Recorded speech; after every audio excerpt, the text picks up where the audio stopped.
Congress party के mind में मनु का मुद्दा नहीं है, यानी मनु एम से शुरू होता है। देयर आर 3 एम्स जिनको वो कवर फायर देने के लिए इस एम को यूज कर रहे हैं। मैकाले, मार्क्स और मौलाना, इन 3 एम को बचाने के लिए the bogey of Manusmriti is been raised. अब मैं इस विषय के ऊपर राहुल गांधी जी को तथ्यात्मक एकेडमिक आंसर, सैद्धांतिक आंसर और राजनीतिक आंसर, तीनों बिंदुओं के ऊपर बात स्पष्ट करना चाहूंगा। पूरे देश को समझना चाहिए कि कांग्रेस पार्टी का कभी भी महिला सशक्तिकरण अथवा महिलाओं के मुद्दे से कोई लेना देना नहीं था। वो पितृसत्तात्मक शब्द का प्रयोग करते हैं, यानी संस्कृत निष्ठ शब्द।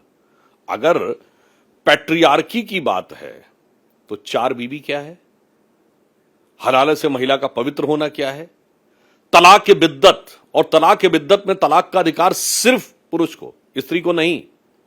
इस्लामी कानून के अनुसार किसी भी महिला की गवाही का कोर्ट में कोई वैल्यू नहीं जब तक एक पुरुष जो मिनिमम 10 साल एंड अबव हो वो उसको सपोर्ट ना करे। अगर एक मुस्लिम महिला को कोर्ट तलाकशुदा महिला को 80 या 100 रुपए महीने का मुआवजा दे दे तो आप शरिया को सर्वोच्च न्यायालय के ऊपर करने के लिए सर्वोच्च न्यायालय के निर्णय को रौंद कर शरिया को उसके ऊपर कर देंगे। 1985 शाहबानो केस। और फिर आप आकर यहां पर ज्ञान देंगे। मैं राहुल गांधी से पूछना चाहता हूं, आपके बहुत से दर्शकों को नहीं पता होगा, इस्लामिक मान्यता में एक मेहरम की परंपरा है। मेहरम यह है कि जब भी कोई महिला बाहर निकले तो किसी पुरुष के ही संरक्षण में निकलनी चाहिए और उस पुरुष को मेहरम कहते। अभी बांग्लादेश में जो चुनाव हुए हैं उसमें जमाते इस्लामी ने कहा है कि महिलाओं को राजनीति में या तो नहीं आना चाहिए और अगर आना चाहिए तो किसी मेहरम के साथ में आना चाहिए। और आश्चर्य होगा आप लोगों को कि कांग्रेस के शासनकाल में यह मेहरम की व्यवस्था भारत के संविधान में मान्यता प्राप्त थी। हज जाना हो यदि तो 2 मुस्लिम महिलाएं यानी मां बेटी या 2 बहनें मिलकर हज नहीं जा सकती थी जब तक एक मेहरम यानी एक पुरुष के संरक्षण में न जाएं। मोदी जी की सरकार ने आके उसे समाप्त किया। पहला तो राजनीतिक विषय है, ये बहुत साफ कर देता। और मैं धर्म ग्रंथों पे नहीं जाना चाहता कि अन्य धर्म ग्रंथों में बाइबिल और कुरान के किन किन वर्सेस में क्या क्या लिखा हुआ है, कोई भी जाके आज की डेट में पढ़ सकता है। अब आइए दूसरी चीज, राजनीतिक आधार के ऊपर प्रधानमंत्री मोदी जी के आने के बाद वास्तविकता में जो वुमेन का सशक्तिकरण हुआ है, आज 55 करोड़ जनधन अकाउंट्स हैं, उसमें 60% महिलाओं के हैं। आप सोचिए 4 करोड़ प्रधानमंत्री आवास गरीब महिलाओं को मिले जिसमें 3 करोड़ में मालिकाना हक गरीब महिलाओं का है। कल्पना नहीं कर सकती थी 2014 से पहले गरीब वर्ग की 3 करोड़ महिलाएं, अव्वल तो उनका मकान होगा और मकान के मालिकाना हक में रजिस्ट्री में उनका नाम होगा। ये 16 करोड़ लोगों को उज्ज्वला योजना में जो गैस दी गई, ये दर्द था जो महिलाओं को के प्रति अनुभव हुआ। ये जो उनको इज्जत घर दिया गया, शौचालय, ये क्या था? सशक्तिकरण के लिए ड्रोन दीदी, लखपति दीदी, वहां से लेके जो महिला सशक्तिकरण के लिए प्रयास प्रधानमंत्री मोदी जी ने 15 अगस्त 2014 को जो सबसे पहले 2 चीजें बोली थी, स्वच्छ भारत अभियान और बेटी बचाओ बेटी पढ़ाओ। और आज पिछले 10 वर्षों में पहली बार ऐसा हुआ है 2024-25 में जब नवजात शिशुओं में लिंग अनुपात में लड़कियां अधिक पैदा हुई हैं लड़कों के मुकाबले। जिन राज्यों में सबसे ज्यादा स्क्यूड था, राजस्थान, हरियाणा, वहां पे लिंग अनुपात में भारी सुधार हुआ है। और कैबिनेट में आज मंत्रिमंडल में सर्वाधिक महिलाएं। फुल कमीशन अगर महिलाओं को मिला डिफेंस फोर्सेस में तो हमारे समय में, पैरामिलिट्री फोर्सेस में अगर उनको अलग वो मिला तो हमारे समय में, फाइटर प्लेन्स उड़ाया, कारगिल में पहले बार पोस्टेड हुई तो हमारे समय में। और 26 जनवरी 2024 को फुल वुमेन कंटिंजेंट निकला गणतंत्र दिवस की परेड पे, तो मोदी जी की सरकार के समय में। और यह व्यक्ति ज्ञान देते हैं कि इनको चाहिए कि बराबरी। तो मुझे लगता है राजनीतिक दृष्टि से देखें तो बहुत पिक्चर स्पष्ट हो जाती है कि इनका केवल एक एजेंडा है, वो जो तमिलनाडु सरकार कहती थी, इरेडिकेशन ऑफ सनातन धर्म, हिंदू धर्म का समूल नाश। वो जो वेस्ट की यूनिवर्सिटीज में 2021 में बाकायदा एक कॉन्फ्रेंस हुई थी, डिसमेंटलिंग ग्लोबल हिंदुत्व, वो जो हेनरी लूसी फाउंडेशन जैसों ने कहा कि जात का मुद्दा उठाकर हिंदुत्व को कमजोर करना है तो किसी न किसी मुद्दे के ऊपर टकराव पैदा करके करना है। और कितने इनके स्क्रिप्ट राइटर कितने हास्यास्पद हैं कि वो हिजाब वाली महिला को सामने रख के बोल रहे हैं। अब इनका वीडियो है, पार्टी ने भी जारी किया है कि हिजाब तो स्वतंत्रता है, वो तो महिला की चॉइस है और बाकी पैट्रियार्की है। मुझे लगता है अगर कोई ये कहे कि हिजाब, चार बीबी, तलाक बिद्दत, हलाला, मेहरम, ये पैट्रियार्की नहीं है, और यत्र नार्यास्तु पूज्यन्ते रमन्ते तत्र देवता पैट्रियार्की है। और जब हमने दक्षिणी ध्रुव चंद्रमा को छुआ तो प्रधानमंत्री मोदी जी ने उसका नाम पॉइंट शिव शक्ति रखा। शिव और शक्ति दोनों की अवधारणा रखने वाली भारतीय संस्कृति पैट्रियार्कल है। अर्धनारीश्वर की परिकल्पना पैट्रियार्कल है। हमारे यहां पत्नी को अर्धांगिनी कहा जाता है, हाफ अंग माना गया है पुरुष, और हाफ पति और हाफ अंग माना गया है पत्नी। और यह भी ना पता हो, चूंकि ये सब लोग तो ऐसे हैं कि जिनकी संस्कृति नॉलेज वैसे बहुत कम है। पति शब्द का अर्थ स्वामी होता है और पत्नी का अर्थ भी स्वामी नहीं होता है। अब एक और बात समझिए, कोई देश का गंभीर व्यक्ति समझ सकता है कि इसके बाद कोई व्यक्ति अगर हिंदू धर्म संस्कृति को ये पढ़ाए तो वो मूर्ख है या धूर्त है। इसका निर्णय लोग अपने विवेक पे कर सकते हैं। और मनुस्मृति के जिस श्लोक को वो कोट कर रहे हैं उसमें क्या है, उसमें रक्षति शब्द है कि बाल्ये रक्षति पिता और युवा भर्ता रक्षति युवा ने, मतलब युवा काल में। फिर अरे रक्षति शब्द है, रक्षति का मतलब अधीन नहीं है। आज हमारी डिफेंस फोर्सेस देश की रक्षा करती हैं कि नहीं? मैं ऐसे मूर्ख चक्र चूड़ामणि लोगों से कहता हूं, मैं एक श्लोक बोल रहा हूं, सेना रक्षति राष्ट्रे, पुलिस रक्षति जनपदे एंड गार्ड रक्षति संस्थाने। अब बताइए, आपके टीवी चैनल में आपके बाहर सिक्योरिटी गार्ड आपकी रक्षा कर रहा है, आप उसके अधीन है। पुलिस हमारी रक्षा कर रही है जनपद में, हम उसके अधीन है। सेना हमारी रक्षा कर रही है देश की, तो देश सेना के अधीन है। मैं कह रहा हूं प्रॉब्लम यह है। अब मैं इस विषय का बिल्कुल सैद्धांतिक और एकेडमिक जवाब देता हूं। ये जिसको आप मनुस्मृति कहते हैं, ये कहां है इसकी ओरिजिनल प्रतिलिपि? सबसे पहले विलियम जोन्स, जो कलकत्ता हाई कोर्ट का चीफ जस्टिस था, इंग्लैंड से आता है 1783 में, और एक साल में सारी संस्कृत सीख के 1784 में एडिट कर देता है। ट्रांसलेशन गजब है साहब। और इसके अलावा मनुस्मृति के अलावा उसने 2 और संस्कृत के पुस्तकों का ट्रांसलेशन किया, विद्याधर का Hitopadesha by the name fables of the Bidpai, और कालिदास का विज्ञान शाकुंतलम। आप साहब, कालिदास का विज्ञान शाकुंतलम ओरिजिनल अवेलेबल है prior to British time. Vidyadhar का हितोपदेश भी अवेलेबल है। भाई वो है कहां मनुस्मृति जिससे विलियम जोन्स ने ट्रांसलेट किया? और विलियम जोन्स का जो ट्रांसलेशन है उसमें संस्कृत के श्लोक कोटेड ही नहीं है। संस्कृत के श्लोक सबसे पहले कोटेड हैं जॉर्ज जॉन बुलहर 1813 में। अब उसने जो लिख के दिया है अपने हिसाब से मनगढ़ंत, उसको आप मान रहे हैं और पूरे भारतीय समाज के ऊपर चस्पा कर रहे हैं। मैं पूछना चाहता हूं, where is the original manuscript? जैसे मैं ये कहना चाहूंगा कि कोई कुरान शरीफ को उद्धृत करना चाहे तो कुरान शरीफ अरबिक में लिखी गई है। बाइबल उद्धृत करना चाहे तो वो अरामाइक में लिखी गई है। तो अगर आपको कुरान शरीफ को कोट करना है तो अरबिक टेक्स्ट से आप ओरिजिनल सेंटेंस कोट करिए। बाइबल को कोट करना है तो अरामाइक में लिखे गए ओरिजिनल को कोट करिए। यहां कहीं भी वो ओरिजिनल मनुस्मृति है ही नहीं जो ब्रिटिश टाइम से पहले से थी। मैं कह रहा हूं, नो ट्रांसलेशन, नो इंटरप्रिटेशन, कोई टीका भाष्य कोई भी नहीं।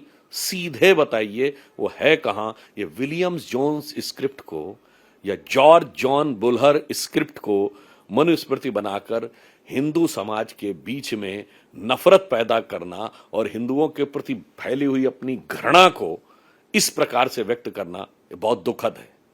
अब अगर मैं एक बात कहूं कि वो पार्टी है जो एक विदेशी एलन ऑक्टेवियम ह्यूम के द्वारा स्थापित, जिसके पहले 25 साल में अनेक ब्रिटिश अधिकारी और सांसद उसके अध्यक्ष रहे, जैसे Alfred Webb, John Yule, William Wedderburn along with Allan Octavian Hume, जिसने सत्ता सबसे पहले पाई 1946 में अंग्रेजों के अधीन रहते हुए, ब्रिटिश क्राउन के प्रति निष्ठा व्यक्त करके वाइसरॉय वेवेल के द्वारा शपथ पाई। 15 अगस्त 1947 को माउंटबेटन के द्वारा शपथ पाकर सत्ता में आए। आज एक विदेशी मूल की मां का बेटा आकर उस ब्रिटिश टेम्पलेट को प्रयोग कर रहा है, not with A motive divide and rule, with A motive divide and destroy.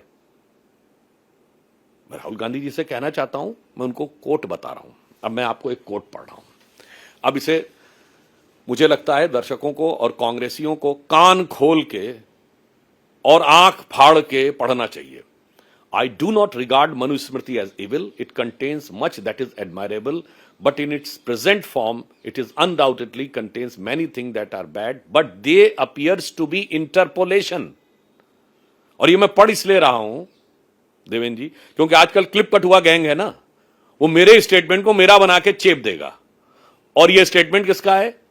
Mahatma Gandhi's letter to P.T. Pillai on 4th of May 1928. It is from the complete works of Mahatma Gandhi.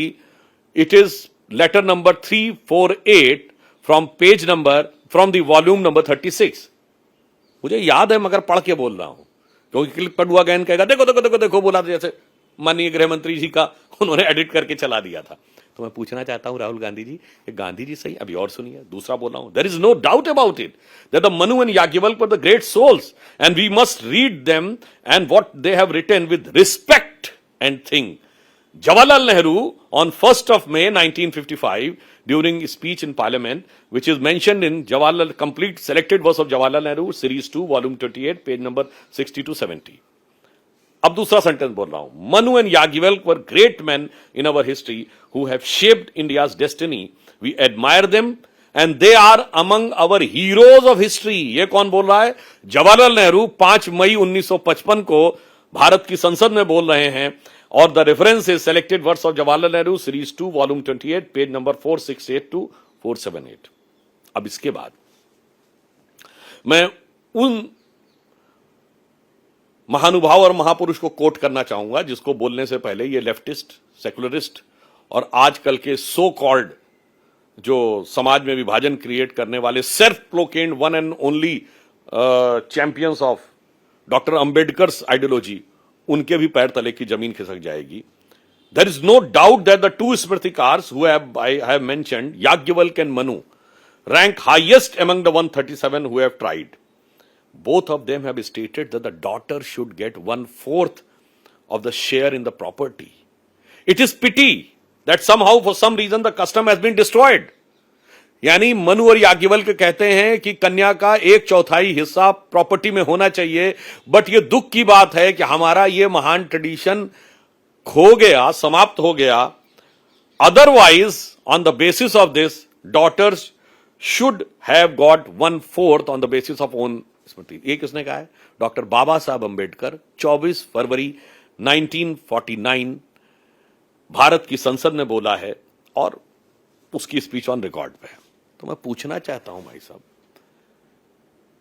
विनम्रता से, जो बात doctor बाबा साहब अंबेडकर ने कही है कि कन्या का 1/4 हिस्सा होना चाहिए, आई चैलेंज, आज के जो ये हिस्टोरियंस भी कहते हैं 2nd and 3rd century BC में इसको बोला गया, 2nd and 3rd century BC में दुनिया में कोई टैक्स दिखाएं, दुनिया में जहां महिला को प्रॉपर्टी में हिस्से की बात कही गई हो।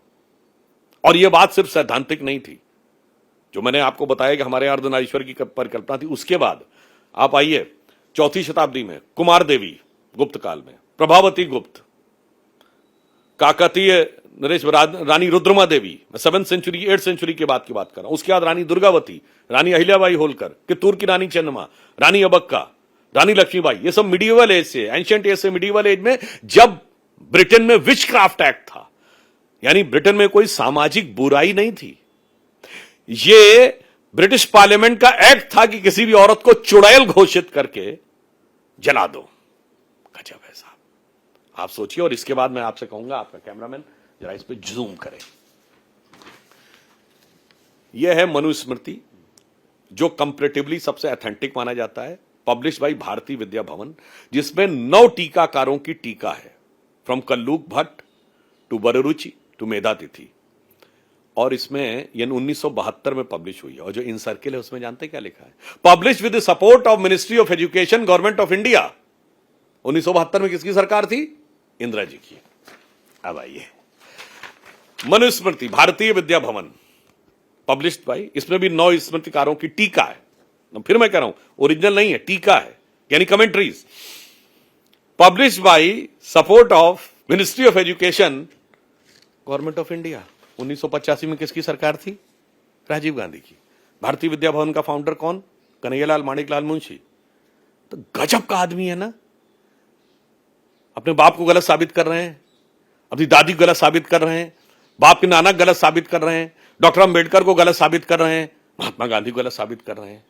और मेरा आविर्भाव हुआ है, मैं इस धराधाम पे अवतरित हुआ हूं धमाधम करके कांग्रेस को नीचे लाने के लिए।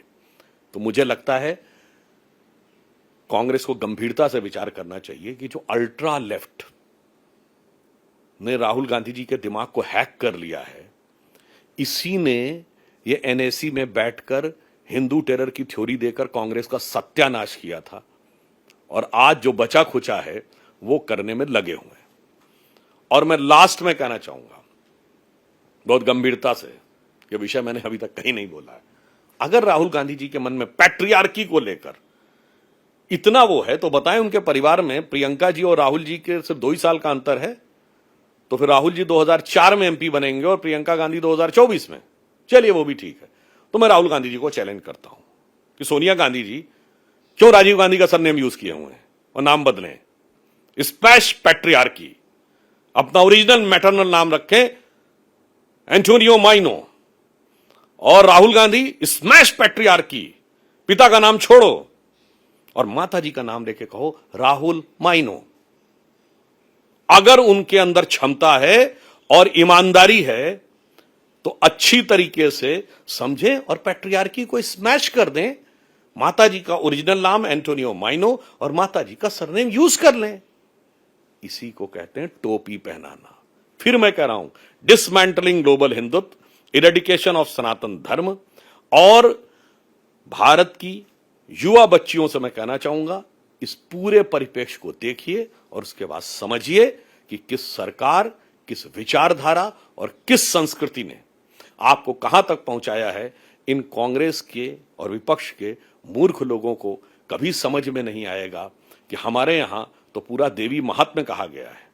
हमारे यहां क्या कहा गया है, देवी पूजी पद कमल तुम्हारे, सुर नर मुनि सब हों सुखारे।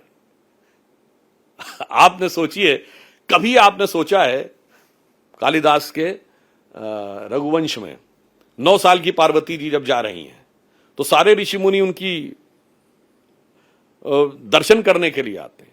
हमारे यहां सारा तंत्र सूत्र शिव पार्वती को बताते हैं। शिव शक्ति का मतलब बहुत गहरा है। इसलिए मैं कहना चाहता हूं कि ये जो भी विषय उठाया गया है, फिर मैंने जहां से प्रारंभ किया था वहीं समाप्त करता हूं। मनुस्मृति एक मुखौटा है, पीछे का असली चेहरा 3M है, मैकॉले, मार्क्स एंड मौलाना।